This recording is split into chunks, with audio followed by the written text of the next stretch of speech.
Siento un orgullo profundo de esta tierra querida, de sus ríos y mares. Hay montaña divina, que la risa no falte, la pasión y el amor, y que nuestra vida sea el más grande valor. Es el momento de Antioquia, de nuestra gente, de nuestra vida, de nuestra tierra. Antioquia, Antioquia, Antioquia más. Es la experiencia, es la amistad, la transparencia. Antioquia, Antioquia, Antioquia más. Antioquia es mi región, unidos de corazón. Antioquia es mi pasión, sí, sí, sí. Antioquia es mi región, unidos de corazón. Antioquia es mi pasión, sí, sí, sí.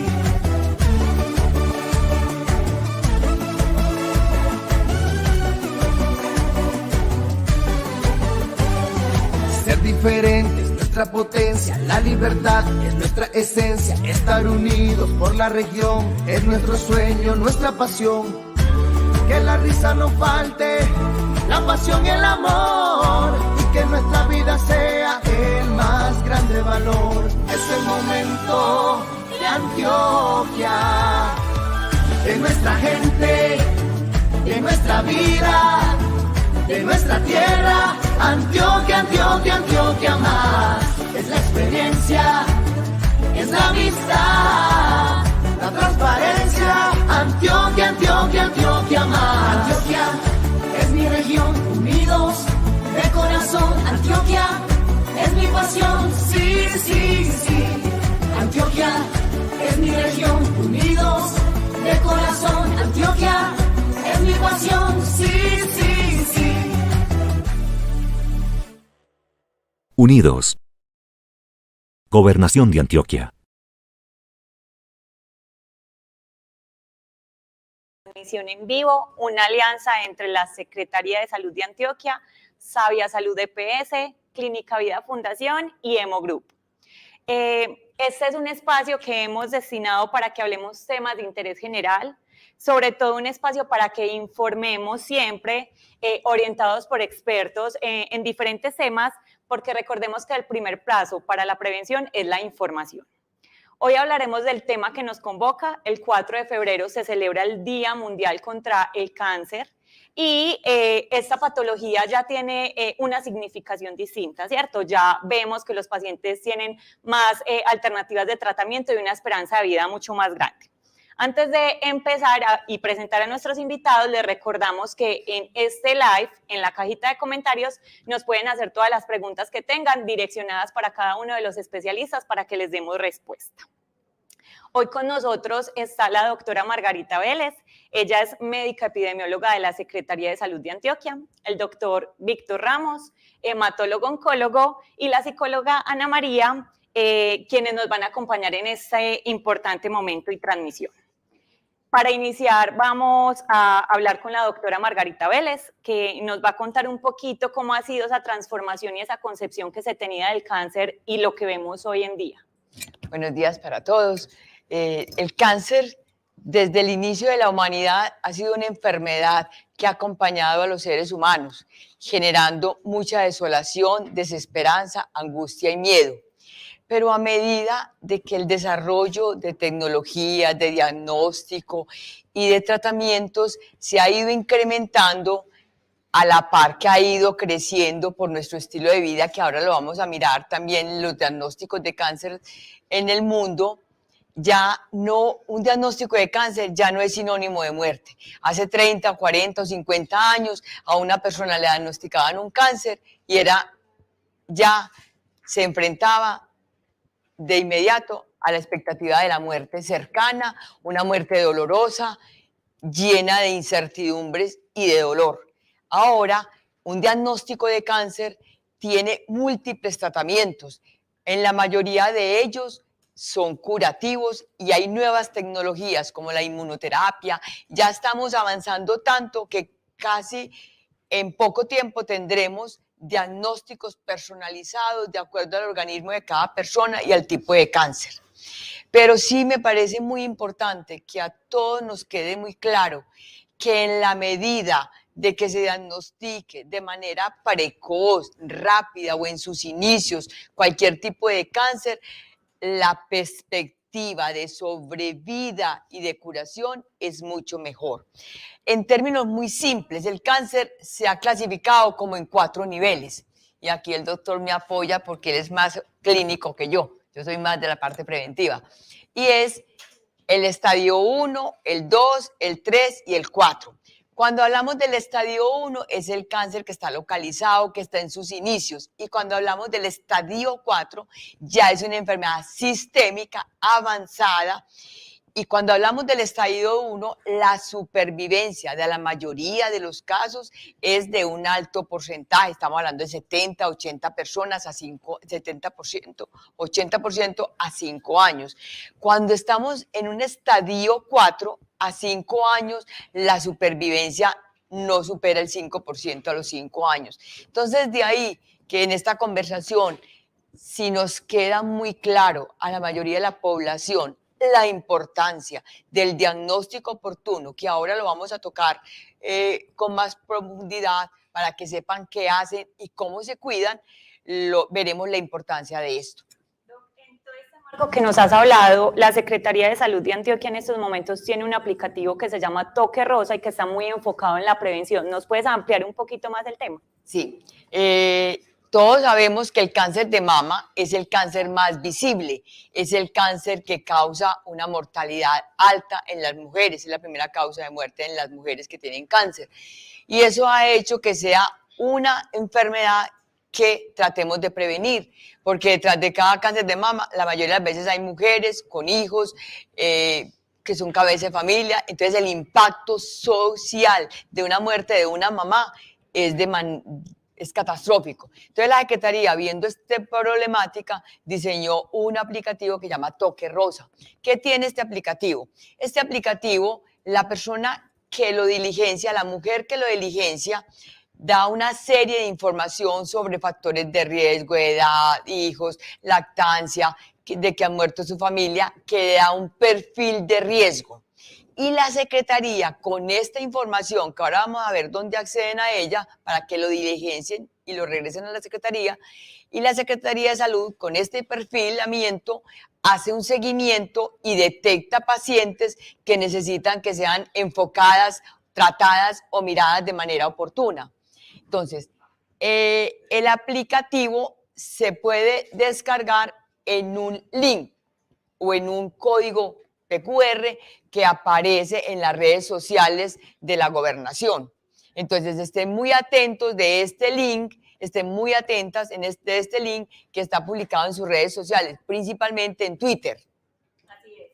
El link para acceder al aplicativo lo pueden encontrar en el perfil de Twitter de Salud Antioquia, @SaludAntioquia. Doc, en este contexto que nos estás contando, es muy importante el tema de prevención. ¿Nos puedes ampliar un poco esos hábitos de vida saludable? ¿Cómo debemos, digamos, que comportarnos o actuar frente a ciertas situaciones que pueden tener más incidencia en que se presente un tipo de cáncer? La decisión de uno cuidarse es una decisión muy individual.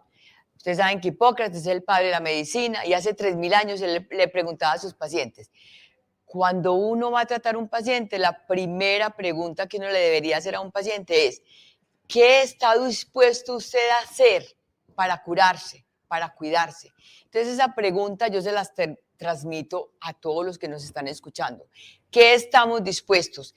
La prevención es como un ahorro, como cuando una persona ahorra a largo plazo. Cuando se es muy joven y hasta los 20 o 30 años, la mayoría de los seres humanos somos inmortales. Pero si uno tiene la disciplina de saber que hay unos hábitos y un estilo de vida que lo cuida uno de ciertas enfermedades graves como es el cáncer, puede ayudarse, y ya en la edad madura en que pueden tener más riesgos, ya tiene un ahorro programado, por así decirlo, como una base de protección. ¿Qué le sugiero yo de manera simple? Porque esto no necesita grandes gimnasios ni inversiones, lo podemos hacer cada uno de nosotros en la vida diaria. 30 minuticos de ejercicio, una caminada, 2 o 3 vueltas a la manzana, 30 minutos a buen ritmo. No necesitas gimnasio, ni comprar truza, ni pagar una cuota. Solo eso, 30 minutos, 5 días a la semana. Dicen los expertos que 150 minutos semanales de ejercicio son suficientes para tener un efecto protector. Tener una dieta sana. De la dieta sana se habla mucho. Harvard tiene unas recomendaciones del plato saludable. Ese plato saludable es muy sencillo. Un vaso con agua, el 50% del plato, si tenemos un plato y lo partimos en cuartos, el 50%, 2 cuartos de ese plato deben ser legumbres, verduras y productos verdes, por decirlo de alguna manera. Una cuarta parte de ese plato debe ser carbohidratos, yuca, papa, arroz, los carbohidratos de nuestra dieta cotidiana. Y una cuarta parte de ese plato es la proteína. Las proteínas más son generalmente de origen animal, carne de pescado, de cerdo, de pollo y en la medida de lo posible, por ejemplo, la carne roja se debe consumir máximo 2 o 3 veces por semana, intercalarla con pescado y con pollo. La cocción es muy importante.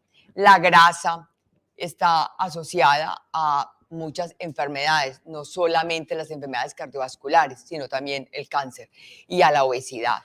Entonces, si nosotros hacemos los pescados a la plancha, al horno, asados, tiene una cocción más saludable. Entonces, son recomendaciones muy sencillas. Lo otro es, ojalá no consumiéramos alcohol, pero las personas en nuestro hábitat natural de todo el mundo celebramos con alcohol los cumpleaños, las navidades, las festividades importantes, siempre está el alcohol acompañándonos. Si usted no puede dejar de consumir alcohol, consúmalo con moderación. En cáncer de mama sí que tiene un factor importante de desencadenante de riesgo. Y lo otro es cuidarse de los productos ricos en azúcar, evitar el azúcar. Fumar es un factor de riesgo. Ahora con los cigarrillos electrónicos y de pronto Víctor nos ayudara un poquito, sí que la gente tiene una falsa seguridad de que los cigarrillos electrónicos no son factor de riesgo, son factor de riesgo para muchas enfermedades, continúa haciéndolo. Entonces, protegerse del sol, un sombrero, protector solar, estar a la sombra, disminuir el consumo del alcohol, hacer el ejercicio, conservar el peso, un peso sano, porque la obesidad está ya evidenciada científicamente que está asociada por lo menos a 9 tipos de cáncer. Entonces, obesidad y cáncer ya van caminando juntos. Entonces, aquí venimos al tema del estilo de vida. Si nosotros no tenemos un estilo de vida, el cuerpo es como un carro. Al carro usted no le pueden echar aceite, gasolina, diésel. No, ustedes al carro le tienen que echar la gasolina que especifique el fabricante. Pero nosotros, en nuestro cuerpo, comemos de todo, bueno, regular y mal, a cualquier hora. Entonces, es como tener la conciencia de que si queremos ser, yo siempre he dicho, todos nos vamos a morir, pero que nos muramos saludables y autónomos. Yo creo que nuestros padres serán la última generación que tuvo un cuidador. Nosotros, ya, ustedes que están más jóvenes que yo, no van a tener cuidadores. Vamos a ser todos adultos autónomos y solos. Entonces ahí es donde la prevención tiene un papel tan importante. Y uno será de viejo como uno construye ese camino. Es decir, si usted no ahorra en su vida, nunca va a tener para comer un carro, nunca va a tener para comer una casa. Pero si usted tiene un plan de ahorro, puede acceder a su carro, puede con el tiempo, dice, doy la cuota inicial de mi casa. Es igual en la salud. Es un plan de prevención a largo plazo.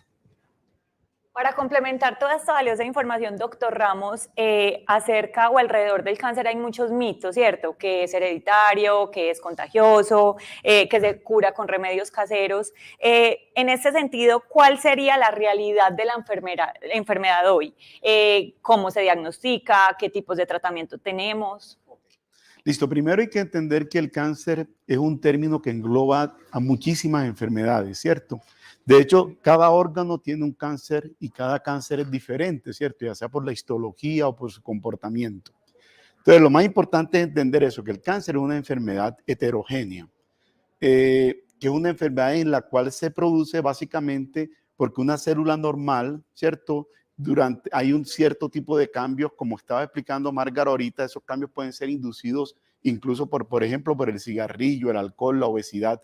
Hay cambios en el DNA y esa célula, que era una célula normal, tiene cambios en el DNA y es una célula que de alguna manera ya no responde a esos estímulos apoptósicos que son los de muerte celular. Entonces, una célula que se convierte en inmortal, crece, se reproduce, invade y es lo que finalmente se conoce como cáncer.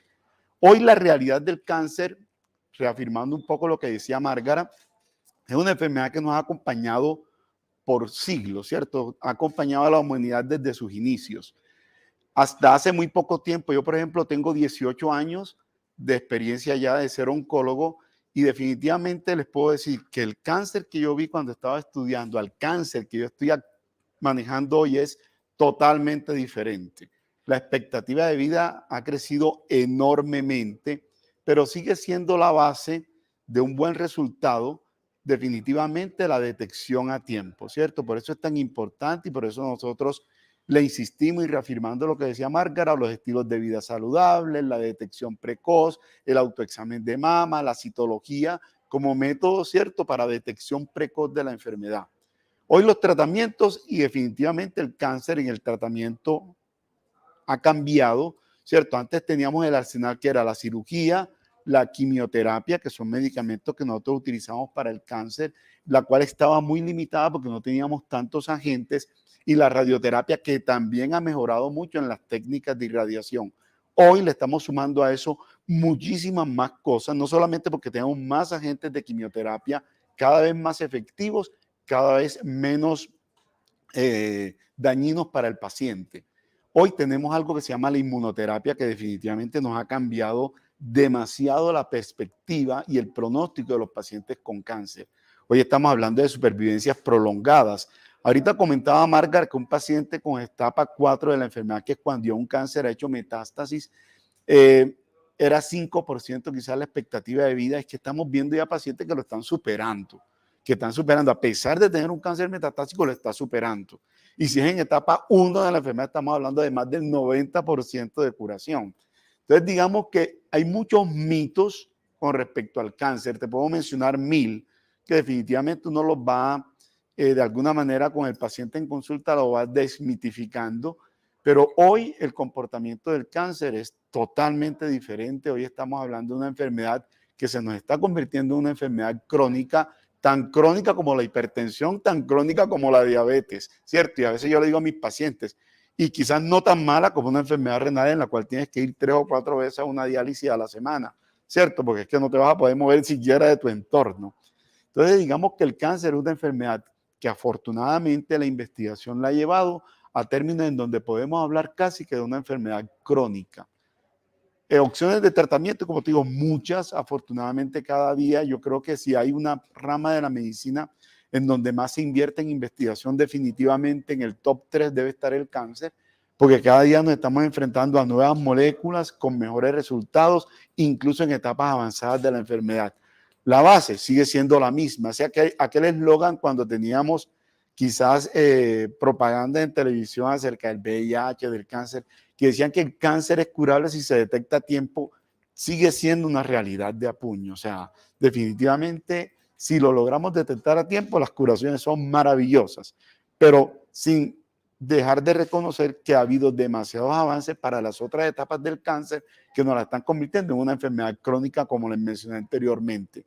Entonces, yo lo que le pido a los pacientes es que se motiven y afortunadamente, de alguna manera, todo lo que nosotros hacemos en consulta se repica porque el paciente jamás llega solo y es un mensaje que le enviamos como a todo el entorno familiar. Definitivamente los hábitos sanos, la detección precoz son lo que más van a impactar finalmente en el resultado del cáncer. Con respecto a la quimioterapia, muchas veces me dicen a mí los pacientes, doctor, es que yo no me hago la quimio, porque es que si no me mata la enfermedad, me mata la quimioterapia. Yo les digo, mira, eso no es así. Definitivamente hoy tenemos agentes quimioterapéuticos que no solamente son muchísimo más efectivos, ¿cierto?, que lo que se presentaban hace 10 o 15 años, sino que son muchísimo mejor tolerados por los pacientes. Y así como ha avanzado el término de los agentes de quimioterapia, también han avanzado los medicamentos para prevenir los efectos adversos de la quimioterapia. Entonces, yo le digo a los pacientes, mira, eso no es así. Lo único maluco de la quimio es que hay que venir o cada 15 días, o cada 21 días, o cada 30 días, de acuerdo al esquema, porque como les digo, cada cáncer es diferente, cada tratamiento es diferente.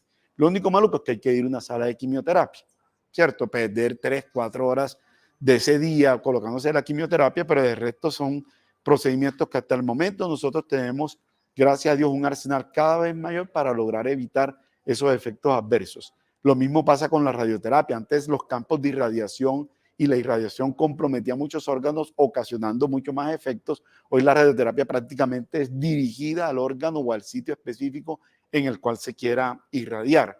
La cirugía, pues pasamos de grandes cirugías a cirugías laparoscópicas con muy buenos resultados oncológicos. Entonces, el tema del cáncer hay que desmitificarlo. El cáncer no significa muerte, sí significa trabajo, sí significa someterse a una serie de procedimientos, pero que definitivamente cada día estamos logrando más y mejores resultados, ¿cierto? Pero la base fundamental, detección precoz, curación casi que segura.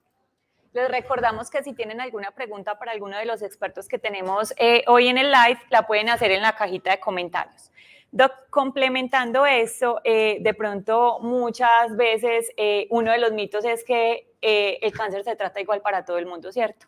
Pero es claro que ya es una individualización del paciente con, digamos que el sitio del cuerpo donde se encuentre, el tipo de tratamiento o alternativa pues curativa que tenga. Entonces hablemos un poquito de eso, porque normalmente escuchamos que la paciente dice, no, yo no me voy a hacer quimioterapia porque a mi vecina le hacían quimioterapia y le iba súper mal. Hablemos y ampliemos un poquito pues como este tema. Ahorita que estábamos hablando del cáncer de mama, todos los pacientes que llegan a consulta, definitivamente lo primero que me preguntan cuando hablamos del tema de necesidad de quimioterapia es, doctor, ¿y qué quimioterapia me toca a mí? ¿La roja o la blanca? Yo le digo, mira, pues realmente lo que pasa es, y toco el tema, es muy jocoso, pero así es. El tema es que definitivamente todo oncólogo, la mitad de su consulta va a ser cáncer de mama, ¿cierto? Por lo que estábamos conversando de que definitivamente es el cáncer que mayor prevalencia tiene en Colombia y en el mundo. Y se ha de alguna manera estandarizado la quimio roja o la quimio blanca. Ya eso no es así, ¿cierto?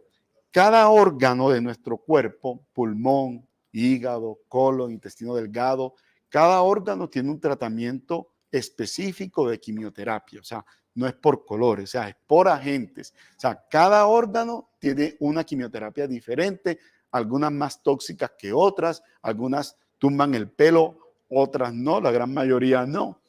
Y definitivamente yo les pongo el ejemplo, por ejemplo, cáncer de pulmón. Uno dice cáncer de pulmón.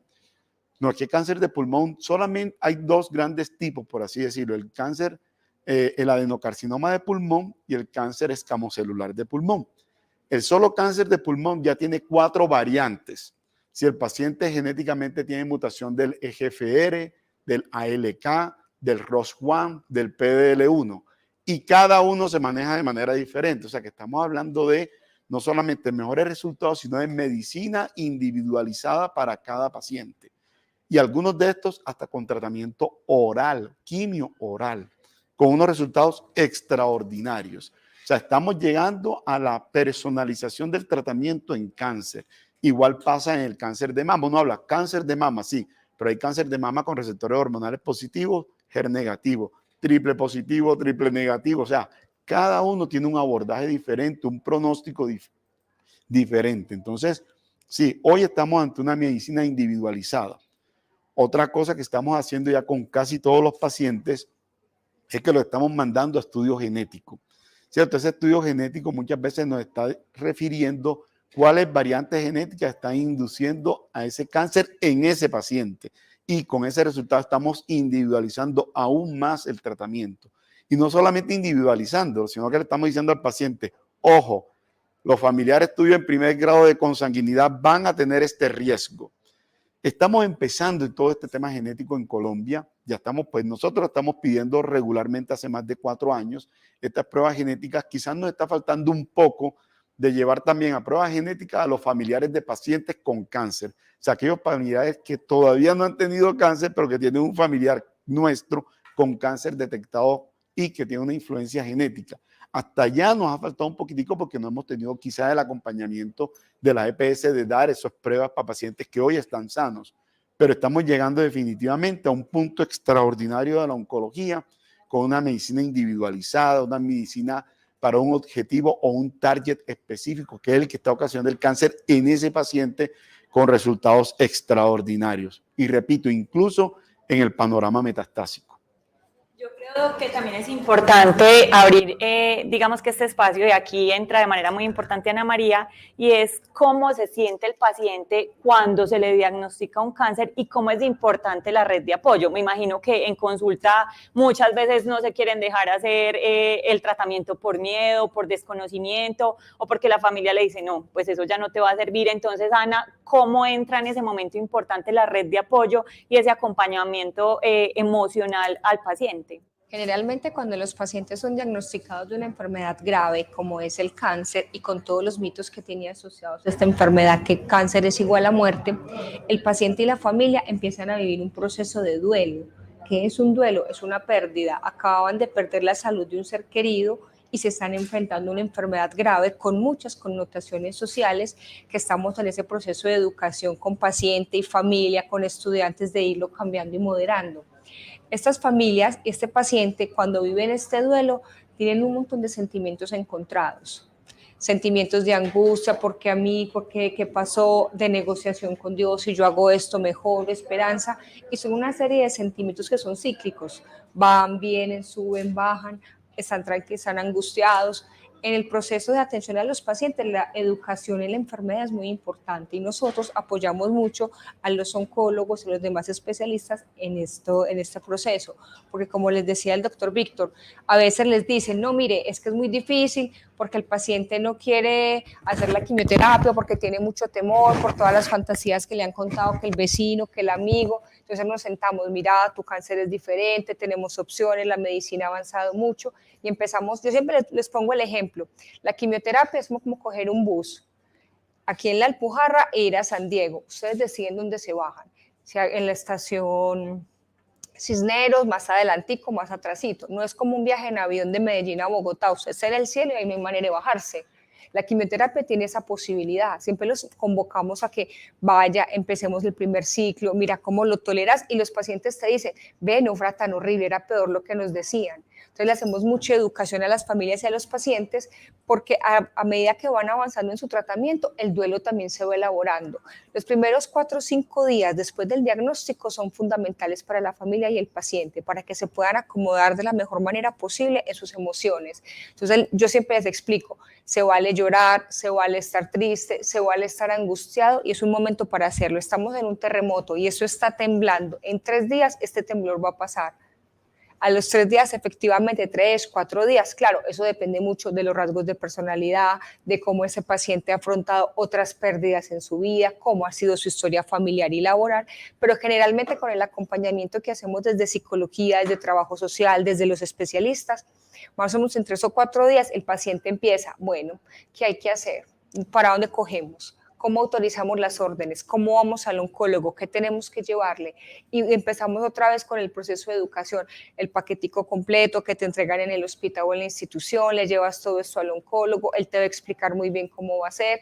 También nos apoyamos mucho en ayudas visuales, de explicarles cómo es la sala de quimioterapia, cómo son las quimioterapias, que es una bolsita con un líquido venoso, los catéteres implantables que algunos pacientes necesitan para la quimio. Entonces nos apoyamos en imágenes visuales porque muchas veces las fantasías son peores a la realidad. Entonces se imaginan la sala de quimioterapia un lugar lúgubre, oscuro, sin luz, y no, son sitios bonitos, con luz, hacen amigos, ellos mismos dentro de la sala de quimioterapia se contienen unos con otros. Ve, a mí me fue bien, como decía el doctor Víctor, con la amarilla me fue mejor que con la roja, y entre ellos mismos se ayudan y se acompañan. Entonces hacemos mucho proceso de educación.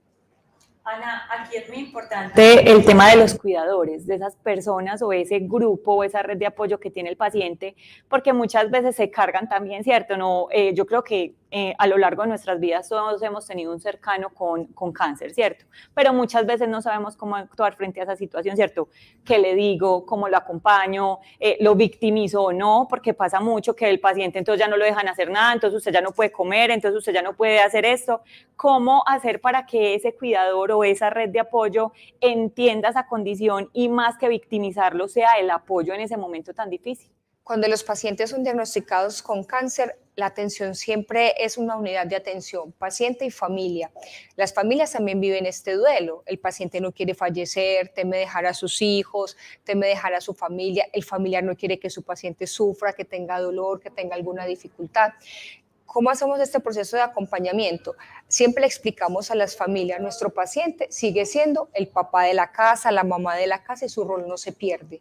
Si el papá sigue dando las órdenes, se sigue acompañando, si es el proveedor económico, como los nuevos agentes de quimioterapia facilitan que a veces el paciente a los 2 días ya esté casi trabajando en su vida normal, no era como antes. Yo no llevo tantos años como el doctor Víctor, pero sí llevo un poquito más y esto siempre estaba en oncología y antes los pacientes eran una semana postrados en cama con náuseas, vómito, ahora el paciente puede volver a hacer su vida. Entonces invitamos a las familias para que los acompañen desde el quehacer cotidiano de la casa y del hogar.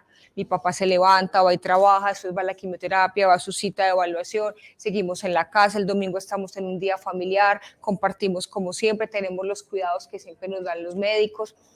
Ahora los cuidadores ha sido un tema muy difícil. ¿Por qué? Porque, como decía la doctora Margarita, hace unos años éramos familias numerosas, grandes, con muchos hijos. Ahora tenemos familias reducidas, con dificultades sociales y económicas. Tenemos muchos adultos mayores ahora que no tienen hijos, que sus sobrinos son como su red de apoyo o sus hermanos que también son adultos mayores los acompañan. Entonces, esto ha sido un poco difícil ahora, pero yo siempre he dicho que la familia antioqueña y los antioqueños somos muy solidarios. Nosotros tenemos pacientes que van, y usted que es con el paciente, la vecina, sí, es que su hija está trabajando porque si no trabaja no comen en la casa y yo lo acompaño para que él pueda acceder al tratamiento de la quimioterapia. Entonces educamos al vecino, al hermano, al amigo, al familiar, en que los dejemos ser como son, en que les permitan sentir sus emociones, que habrá momentos en que están tristes, en que están angustiados, pero que hace parte del proceso normal, porque a veces dejamos al paciente en un lado sufriendo solo y la familia al otro. Y yo siempre les digo, esto es tan triste y tan difícil que es importante vivirlo así, de la mano, paciente y familia, donde se vale llorar, donde hay momentos en que hay que tocar ciertos temas que nosotros, la modernidad que tenemos ahora, no tocamos, y es la muerte, la proximidad de la muerte, qué va a pasar cuando yo no esté, qué va a pasar con esto, qué va a pasar con niños pequeños. Entonces los invitamos mucho a esto, a que nos respetemos, a que cada cual siga con su rol, a que permitamos que sigan haciendo sus propias acciones. Si es capaz de bañarse, se bañe solo y conservar su independencia. Doctor Ramos, aquí pues como en todo este tema, muchas veces los pacientes se dejan llevar por comentarios, como estábamos diciendo, que le dicen, entonces, por ejemplo, tome un batido de linaza, que eso le ayuda con X síntoma. ¿Qué recomendaciones se le dan a los pacientes, cierto? Pues uno creería siempre lo que su médico tratante le diga, pero ¿cómo se complementa esos mitos que se escuchan ahí, como cuando llegan a la consulta y te dicen, ve, doctor, esto funciona, esto no funciona? ¿Cómo qué tips o qué recomendaciones se les podría dar? No, realmente, mira, no hay ningún alimento o bebida ni que cure el cáncer ni que aumente el cáncer, ¿cierto? El principal mito es, doctor, es que yo no puedo comer carne ni tomar lácteos, ni mucho menos azúcar, porque eso me favorece el cáncer. Falso. Tan falso es como que la guanábana, el factor transfer plus o el bicarbonato lo cure, ¿cierto? Aquí no hay alimentos ni bebidas, ni que curen ni que aumenten el cáncer, ¿cierto? Siempre le vamos a decir a los pacientes, debes llevar una dieta como la estás llevando o como la estabas llevando previamente a enfermarte, lo mismo que está comiendo tus familiares. Quizás la única recomendación que sí les damos es por el tema de que la quimioterapia puede bajar las defensas. Al bajar las defensas y mayor riesgo de infección, siempre le pedimos a los pacientes que las comidas sean para consumo inmediato, ¿cierto? Que no haya una comida que pase de un día para otro. Pero realmente que haya un cambio sustancial en su manera de alimentarse no lo debe haber. O sea, el paciente tiene y debe seguir consumiendo lo que usualmente venía comiendo, siempre basada en una dieta obviamente sana, una alimentación balanceada, es lo único que le estamos pidiendo al paciente. De resto no hay ni lo uno ni lo otro, ni que cure ni que quite. En cuanto a los medicamentos naturistas, es que realmente no es que nosotros los médicos estemos en contra de los medicamentos naturistas, sino que muchos de estos es el voz a voz. Y uno va a ver, si yo coloco una quimioterapia basada en la evidencia con múltiples estudios, uno va a ver que muchas de estas cosas que venden naturistas no tienen el adecuado soporte. ¿Por qué? Porque no tienen estudios clínicos controlados y realmente es un voz a voz de que sirve o no. Entonces, yo les digo, mira, y yo reviso, si yo veo que lo que le están dando es fibra o cositas pues que no le van a hacer mucho daño, seguídela tomando porque finalmente el factor psicológico ayuda muchísimo, ¿cierto? Entonces no lo cura la quimio, sino que lo curó el factor transfer, ¿cierto? Que es una vitamina. Pero bueno, digamos que de alguna manera el paciente tiene y debe. Hubo un punto que me gustó mucho de lo que está diciendo Ana María, y es el tema de que, mira, para nosotros como oncólogos no hay cosa más satisfactoria que un paciente con cáncer reincorporarlo al término de su tratamiento a su vida normal. Haciendo un poco de énfasis, mira, cáncer definitivamente no significa pensión, es que ya yo me quiero pensionar. No, mira, tuviste un cáncer y te vas a curar. O sea, yo no quiero que te pensiones. Entonces, muchas veces el oncólogo queda como el malo, porque hay un puntico cuando nosotros llenamos esos papeles que es de todo el día, favorable. Entonces, obviamente, ahí no hay pensión. Entonces, eso es un punto para decir a nuestros pacientes, hombre, mira, esto no significa una pensión. Esto no significa una incapacidad prolongada. Esto significa de que te vas a curar y vas a tomar tu vida tal cual la dejaste al momento de enfermarte. Y si lo podemos retomar antes, mejor, ¿cierto? Entonces, eso haciendo un poquitico más de énfasis, que para nosotros lo que más nos interesa es que el paciente se reintegre, ¿cierto? Se reintegra a su vida familiar, a su vida laboral, que rico, que piense en otras cosas, eso le va a ayudar hartísimo. Y sí, te digo, mitos hay de todo el tiempo. A mí todos los días me sale un mito diferente que nos toca estar desmitificando. ¿En qué voy ahorita? Bueno, el de las carnes rojas y el de los lácteos es el que más ha persistido. Y nada, pueden comer carne roja, pueden tomar lácteos. Otra cosa es que uno no tolere el lácteo. O sea, si yo no tolero ningún tipo de alimento, ni la quimio ni el cáncer me va a cambiar esa condición. O sea, tú vas a seguir siendo intolerante. Entonces, nada, tratar de llevar una vida sana, una vida normal y sin mayores cambios con respecto a lo que estabas teniendo antes de enfermarte. Doctora, Yo hago una anotación ahí, es que la gente tiene la falsa percepción de que lo natural es sano, pero no todo lo natural es bueno o positivo. De ahí que sea tan importante, yo a los pacientes, cuando atendía pacientes por otras situaciones, les decía siempre, su médico tratante es quien tiene los elementos para orientarlo con toda la conocimiento. Las otras son conocimientos históricos, de vecinos, que también tienen su validez porque tampoco hay que desvirtuarlos, pero en una connotación de una enfermedad tan grave como es el cáncer, donde hay interacciones de muchos medicamentos y de muchas cosas, no lo natural es automáticamente sano. Pues yo quisiera como hacer ese énfasis. Y lo otro es que, como decía no sé quién, no me acuerdo en este momento, no todo es veneno. Por ejemplo, el curare es un veneno en determinadas dosis, pero manejado bien es un relajante muscular. Entonces es como el justo medio con respecto a la carne roja. La carne roja per se no es que sea cancerígena. Una cosa es uno comerse una dentada, una libre carne. Ahí viene la carne, viene el factor de grasa, vienen muchos elementos. Es el justo equilibrio. Yo pienso que en la vida lo que nos hace saludables es el justo equilibrio. A los doctores, y es el factor económico. Muchos de estos productos que la gente nos cuentan en los mitos, porque a mí también me lo cuentan, son muy costosos y terminamos familias endeudadas, sin carro, sin casa, sin beca, como se dice, por gente inescrupulosa que se aprovecha de la angustia de las familias y de los pacientes, ofreciendo un montón de virtudes, de mejorías, de curación, que como decía el doctor Víctor, eso no está comprobado científicamente y no sirve.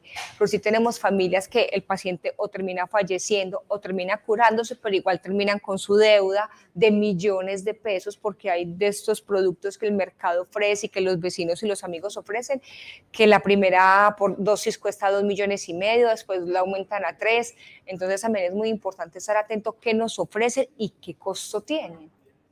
Así es, por eso es tan importante pues que si se tiene un mito, mejor se consulte pues con el médico tratante para evitar todo ese tipo pues de problemas. Doctor, tenemos una pregunta un poquito técnica, pues va dirigida a ti, la hace Diana Ibarra. Buenos días, me hicieron una cuadrantectomía izquierda y radioterapia. No me hicieron quimio porque no me favorecía. Estoy en terapia hormonal. Mi pregunta es, si la terapia hormonal es con el fin de no generar estrógenos, ¿se puede pensar en una cirugía para sacar los ovarios? Bueno, listo, mira, básicamente ella debe tener un cáncer de mama que fue temprano y de bajo riesgo, ¿cierto? Nosotros muchas veces en los pacientes con cáncer temprano, en donde el tumor es pequeño, no hay compromiso ganglionar y obviamente receptor hormonal positivo, ¿cierto? ¿Eso qué quiere decir? Que el cáncer tiene unos receptores de estrógeno o progestágeno que incitan el aumento o la aparición del cáncer. Entonces lo que nosotros hacemos es un bloqueo hormonal, ¿cierto? Realmente con drogas como el tamoxifeno o otro subgrupo de drogas que se llama inhibidores de aromatasa. Entonces, ya sabemos nosotros que los ovarios, ¿cierto? Entonces, digamos que el cáncer de mama, esto es una pregunta un poco más compleja, se divide en dos tipos. Si la mujer es premenopáusica o si la mujer es posmenopáusica.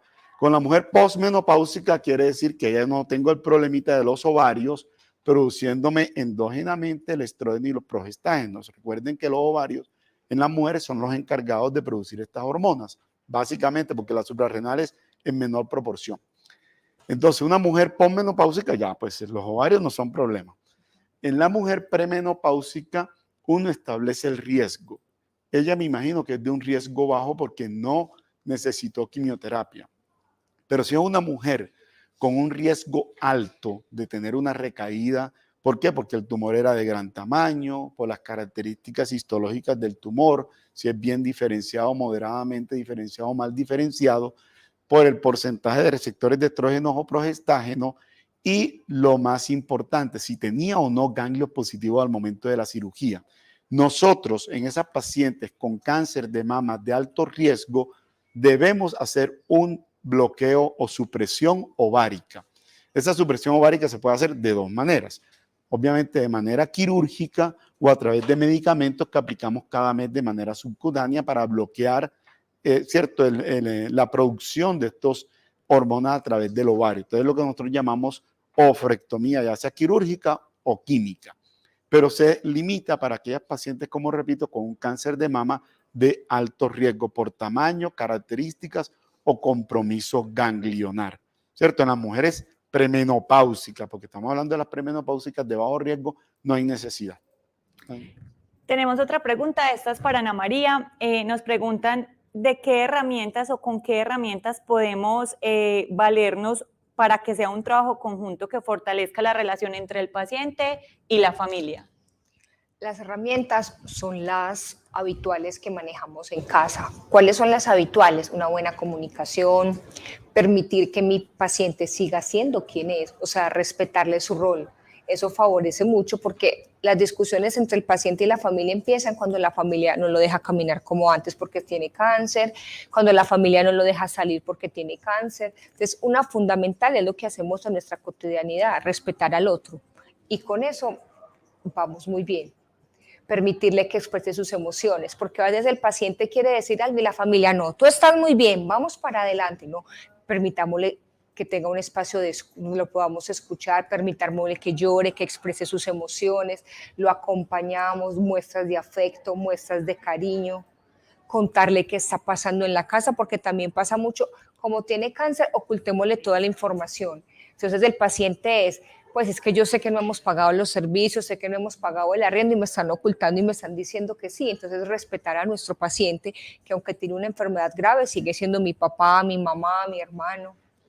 Yo quiero hacer de pronto una anotación y esa famosa conspiración del silencio. O sea, para nosotros como oncólogos es la consulta más difícil, ¿cierto? Porque a mí me llegan a la consulta, incluso se van antes de que el paciente llegue, me tocan y me dice, doctora, ahí viene mi papá y cuidado, le va a decir algo. Yo les digo, entonces, ¿qué beneficio va a tener esta consulta? O sea, si tu papá tiene un cáncer, hay que decirle, es que él es depresivo y se me va a tirar de este quinto piso. Y mira, no. Nosotros afortunadamente ya tenemos una manera de abordar el problema, una manera de saber decir las cosas siempre con el apoyo de psicología. Créanme, no hay cosa peor para una consulta cuando hay una conspiración del silencio, porque es que yo no puedo decirle nada, ¿cierto? Yo estoy como en blanco. ¿Qué le digo? No es que tú tenés una gripe y por eso tienes dificultad respiratoria y resulta que el pobre señor tiene un cáncer de pulmón que necesita quimioterapia mañana. Y ojo, si no se lo digo yo, se lo va a decir el paciente que está sentado al lado en la sala de quimio, que no se ha terminado de sentar el señor y le está diciendo, ¿y vos dónde tenés cáncer? Cáncer, no sé, el doctor Ramos me dijo que yo tenía gripa. Entonces, la conspiración del silencio definitivamente no. O sea, nosotros sabemos abordar el problema, para eso nos entrenaron, tenemos siempre el soporte de psicología y es que el paciente tiene que saber, porque entre otras cosas el paciente debe firmar un consentimiento informado para el inicio de cualquier tratamiento oncológico. Y ese consentimiento informado tiene que ser muy claro en el diagnóstico, en el tratamiento y en el pronóstico. Entonces, si nosotros no podemos hacer eso, es que se pierde la consulta. Entonces, muchas veces les decimos, mira, entonces vayan y díganle, si no quieren que yo les diga, y me lo traen cuando vuelva a haber consulta. Doctor, que usted tiene la consulta llena. Exactamente. Pero ahí... Se me había olvidado con respecto a la pregunta de la usuaria anterior que me estaba contando. También hay un tema con él, desde el punto de vista genético, se lo estamos haciendo a todas las mujeres. Hay una prueba que se llama BRCA1 y 2. Toda mujer joven debe tener una prueba genética en cáncer de mama para determinar si hay mutación de ese BRCA1 y 2 o BCRA1 y 2. Si sale positivo, hay que quitarle profilácticamente el otro seno y los 2 ovarios. Entonces, esa es la otra pregunta para la oforectomía. Pero yo quería complementar lo que decía Víctor, y es que la conspiración del silencio es como bidireccional. Al paciente no le permiten lo que decía Ana María. Empieza a llorar, no, entonces hay que permitir que exprese, es que es su propia mortalidad la que está enfrentando, alrededor estamos los vivos, los que todavía no tenemos teóricamente esa amenaza. Entonces he visto mucho en los pacientes, cuando hacíamos programas de atención a pacientes, esa negatividad, ese negarse a que el paciente llore, se desespere, se deprima, eso hace parte de su proceso en el tiempo. Y lo otro es que le quieren evitar que tome decisiones, y eso también es muy dañino. Lo que decía Víctor, no le cuente, no le diga, pero él tiene que definir qué va a hacer, qué va a pasar, si fallece, porque es un riesgo, si no fallece, cómo va a seguir, si va a quedar con limitaciones. Entonces él tiene que tener el respeto que decía Ana María de ese ser y de su rol, empieza por dejarle tomar las decisiones, porque hay gente que dice, yo con la información que tengo no quiero hacer mi quimioterapia, se la están negando y la familia es presionando. Entonces es como ese respeto a ese ser humano y su propia salud y su propia mortalidad, que es una decisión indelegable. Es muy importante también que en esos procesos de conspiración del silencio, el 99.9% de las veces el paciente sabe que tiene cáncer. Y nosotros siempre le indagamos al paciente y le decimos, ¿vos querés saber cómo está el resultado de tus exámenes? Pues claro, doctora. ¿Y vos qué pensarías que tu familia te ocultaría esa información? Me sentiría muy mal, sería muy horrible, porque yo quiero saber qué pasa en mi cuerpo y quiero tomar mis decisiones. Entonces logramos esa disolución entre paciente y familia, sobre todo antes de que llegue donde el oncólogo. ¿Por qué? Porque son difíciles las citas, están lejos, y porque necesitamos que llegue donde el oncólogo es para que le resuelvan, le ordenen su quimioterapia y empiece el tratamiento de una. Entonces siempre buscamos como disolver esta conspiración, pero el 99% de las veces el paciente ya sabe que tiene un cáncer y le dice a uno, ellos creen que yo no sé, y claro, no es normal sentirme enfermo, no es normal perder peso, no es normal sentirme asfixiado, ellos creen que es una bobada, pero yo me siento muy mal y yo el nunca. acceso a la información, es que ya yo con un síntoma que tenga busco No, y es que hay otra cosa, y es que nosotros cuando hacemos la ronda médica, por lo general no soy yo solo, ¿cierto? Yo voy con todo mi grupo Y nosotros muchas veces nos paramos en la cabecera del paciente, me están presentando el paciente y me está diciendo, ya sea mi médico interna o mi médico residente, paciente de tantos años de edad con tantos síntomas, con una tomografía que muestra una masa pulmonar, con una y el paciente está escuchando. Y eso es algo que no podemos evitar, porque aquí yo no puedo hacer la ronda médica en la gerencia del hospital, yo la tengo que hacer con el paciente. A la cabecera del A la paciente. cabecera del paciente. Eso no ha cambiado si pasen, o sea, por mucho que evolucione la medicina, la ronda médica es la ronda médica. O sea, yo tengo que ir a ver a mi paciente, ponerle el fonendo, auscultarlo y comentarlo delante de mi grupo. Entonces el paciente está escuchando y está sabiendo lo que está pasando. Para ir cerrando, que ya se nos está acabando el tiempo, tenemos otra pregunta. Patri Peña nos la hace, dice, buenos días médicos, ¿qué opinan de las terapias alternativas respecto al tema del cáncer? Terapia neural, acupuntura, regresión, etcétera. Bueno, yo tengo al respecto. Aquí Y tiene me Márgara. gustaría, porque yo he tenido contacto en mi experiencia clínica y he tenido familiares muy cercanos con cáncer. Entonces, ¿cuál es mi visión frente a eso? Siempre les digo, el oncólogo es el médico tratante y responsable. La cirugía, la acupuntura, la homeopatía, la terapia neural son herramientas que pueden ayudar. A mí me han hecho terapia neural para el vómito.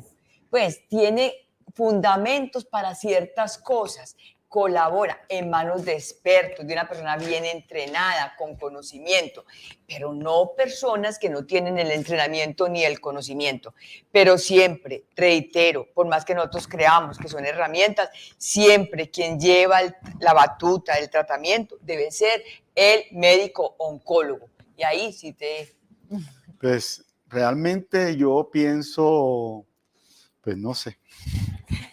O sea, yo pienso, bueno, la verdad que yo creo que el 100% de todos nuestros pacientes no nos dicen ni la mitad de lo que hacen en casa, ¿cierto? Entonces yo a veces, y excluyen al oncólogo, realmente lo excluyen por temor, porque van a decir, no, mira, no me va a seguir haciendo el tratamiento que me está ofreciendo. Realmente, y yo vuelvo a lo mismo, nosotros los oncólogos somos muy basados en la evidencia. ¿Cierto? Somos muy basados, porque es que yo para utilizar un medicamento, necesariamente ese medicamento tiene que llevar años de investigaciones, años de estudios y años de demostrar en estudios clínicos controlados si sirve o no. Yo me pregunto, ¿cuáles de todas estas intervenciones tienen ese poder académico para poder decir esto sirve o no? Fuera del voz a voz, ¿cierto? Yo pienso que todo lo que se haga con fe se termina logrando, ¿verdad? Yo pienso que, bueno, la acupuntura es más antigua, ¿cierto?, que la medicina occidental. Obviamente pienso que va a tener unos beneficios y sumado, pues, hecho en unas manos expertas, muchos de los síntomas asociados a la quimioterapia se ha visto y a cada vez estas medicinas alternativas o estos procedimientos alternativos están teniendo espacio en nuestros congresos oncológicos nacionales o internacionales. Entonces, digamos que de alguna manera ya estamos nosotros los oncólogos aproximándonos también a ese nuevo enfoque. No tenemos la puerta cerrada, ni mucho menos, porque sabemos que son medicinas antiquísimas que definitivamente pueden ayudarlo ante ciertos síntomas. No hablemos de curación, ¿cierto? No hablemos de curación. Quizás estamos hablando de manejo de síntomas relacionados a la quimioterapia o de manejo de síntomas relacionados al cáncer, en el cual la acupuntura, la terapia neural, seguramente tienen un espacio y va a seguir creciendo porque ya nos los están acercando a nuestra medicina convencional. Entonces digamos que sí, o sea, como dice Márgara, en manos expertas yo no me opondría. Pero como te digo, como un coadyuvante en el manejo formal del cáncer, no sustituyéndolo. Para ir dando cierre, les voy a hacer la misma pregunta a los tres y cada uno lo responde pues como desde su punto de vista. Doctora Margarita, ¿qué hacer para empezar a cambiar ese chip de que el cáncer es muerte? Yo pienso que yo comparo mucho esto con el ahorro programado.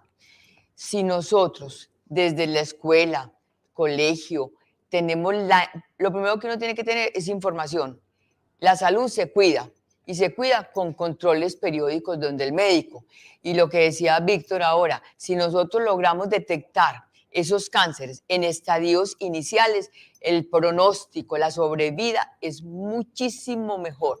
Entonces, hacerse una mamografía a tiempo, saber hacerse el autoexamen mamario desde los 20 años. La niña que empieza una vida sexual tiene que hacerse su citología. Si fuma, tiene que hacerse sus chequeos médicos y estar informado que está haciendo todo lo posible para que su cuerpo termine con un cáncer de pulmón. Entonces, chequeo médico, tener un estilo, vacunación, ahora hay la vacuna contra el cáncer, papiloma, entonces la vacuna ha demostrado que tiene un efecto protector. Miren la epidemia del COVID, es el mejor ejemplo de que la vacuna le dio un giro a esa epidemia tan monstruosa que tuvimos al inicio y esas imágenes de la gente muriendo. Llegó la vacunación y ya se nos volvió paisaje porque la mortalidad disminuyó dramáticamente. Entonces la vacuna del papiloma, la vacuna contra la hepatitis, porque puede prevenir el cáncer de hígado.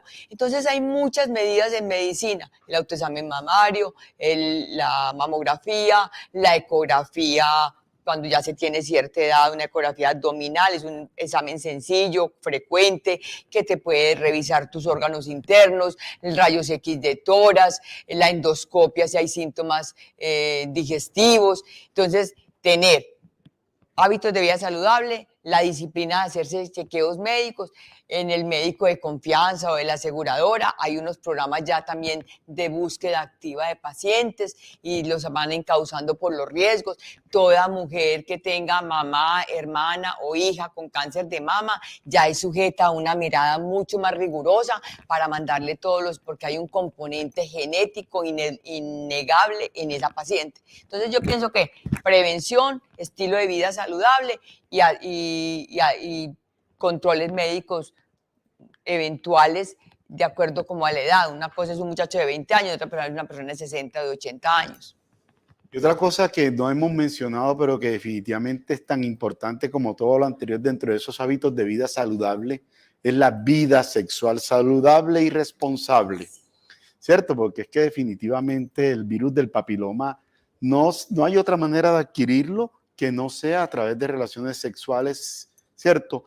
Definitivamente tenemos que abogar por una vida sexual responsable, porque definitivamente la promiscuidad, múltiples parejas, está conllevando a múltiples tipos de cáncer de difícil manejo. El tema de la vacuna tiene definitivamente que comenzarse a hacerse en toda niña antes de que comience su vida sexual. Es que después a una mujer de 40 años que ya no le va a servir. Y de paso se la regala uno a su hijo como un detalle para la yerna, para la nuera, ¿cierto? Ese es un regalo que yo le hago a mi nuera vacunando a mi hijo, hombre, ¿cierto? Porque es que definitivamente, pero hay que abogar definitivamente por una vida sexual sana. Reconocer que hay cierto hábito, o sea, el alcohol conlleva en su consumo excesivo una cirrosis. Y la cirrosis es la principal causa del hepatocarcinoma, o sea, del cáncer de hígado. Definitivamente el fumar, es que nadie me puede decir a mí que el fumar es bueno. Ahorita con el tema del vapeo, es que allí está la nicotina, ¿cierto? Entonces, no podemos descuidarnos que definitivamente esos hábitos como el tabaquismo está asociado a cáncer desde la boca, ¿cierto? Pasando por el esófago y por supuesto los pulmones hasta la vejiga, ¿cierto? Entonces, como decía Márgara, los hábitos de vida saludables son fundamentales. Una vida sexual sana es fundamental. Pero ante todo, y eso debemos ser mucho más exhaustivos ahorita con Sabia, que estamos llevando el tema de toda la parte rosa, estamos cogiendo mujeres, por Dios, o sea, en estadios demasiado tempranos del cáncer de mama. Son mujeres que solamente haciéndole una pequeña cirugía que se llama cuadrantectomía, quizás esa mujer no va a necesitar ni radio ni quimio. Entonces estamos hablando de que definitivamente, y repito como lo dije al principio, un cáncer detectado a tiempo, quizás solamente sea necesaria la cirugía y quizás ni siquiera va a ser necesario la quimio y la radio, y estamos hablando de curaciones de más del 90%. Entonces, cáncer ya no es sinónimo de muerte. Cáncer es sinónimo de que tenemos muchas esperanzas de tratamiento y, por supuesto, de vida. Es importante, además de los hábitos saludables, escuchar el cuerpo y no minimizar muchos síntomas, porque también tenemos pacientes que llegan con cáncer avanzado y uno le pregunta, ¿y qué fue lo que te pasó? Yo te veo muy enfermo. No, yo vengo 2 años perdiendo peso, y le restan importancia a eso. Entonces, escuchar el cuerpo. Los hábitos saludables son importantes, la vida sana, hacer deporte, pero escuchar el cuerpo y tratar de consultar a tiempo. Muchas gracias, doctores. Yo creo que fue un espacio muy nutritivo, donde los pacientes pueden aclarar muchas dudas, donde definitivamente la prevención es lo más importante en temas de cáncer, ¿cierto? Prevención, diagnóstico oportuno y tratamiento van de la mano. Muchas gracias, nos vemos en los próximos espacios.